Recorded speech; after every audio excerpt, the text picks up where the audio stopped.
안녕하세요. 사이버 명예훼손 놀부 변호사입니다. 사이버 명예훼손을 하면 고소, 각하하는 경우가 많죠. 그 이유 좀 설명해 드리겠습니다. 보통 사이버 명예훼손으로 고소를 하면 아래와 같은 형식으로 수사 결과 통지서가 옵니다. 아시다시피 저는 국내에서 사이버 명예훼손 제일 많이 다루는 변호사 중에 하나입니다. 시간 있죠? 내용 있죠?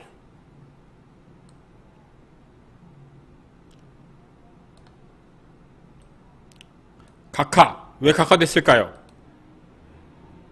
피의자는 고소인이 게시한 영상에 대해 부정적인 의견으로 평가하는 과정에서 다소 무례한 표현을 사용한 것으로 보이고 해당 표현이 고소인의 인격적 가치에 대한 사회적 평가를 저하시킬 만한 표현에 해당한다고 보기 어렵다고 보았습니다.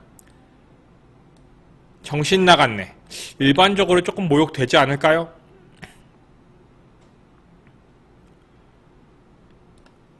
이걸 위해서는 일단 법조항을 보십시다.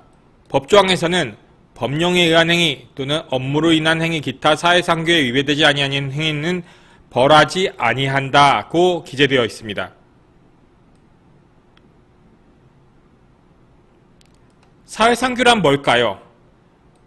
법적으로는 문제되는데 국민 일반의 건전한 도의감 또는 공정하게 사유하는 일반인의 건전한 윤리감정에 반하지 않는 행위를 사회상규에 반하지 않는 행위라고 봅니다. 즉 범죄는 될 가능성이 있지만 이 정도 갖고 처벌해 이런 것들이 사회상규에 위반되지 않는 행위죠. 반면에 사회적 상당성은 그냥 자유롭게 행할 수 있는 행위입니다. 이거 당연히 할 수 있는 거 아니야? 이런 거죠. 범죄 문제조차 되지 않는 거죠. 사회상규, 사회적 상당성 뭐가 다를까요? 대법원은 이렇게 야간에 이렇게 피고인의 집에 침입한 상태에서 문을 닫는 과정에서 2주간 상해를 입은 것들은 사회 정당행위에 해당한다, 처벌하지 않는다고 보고 있습니다. 즉, 사회상규에 어긋나지 않는 행위라고 보는 거죠.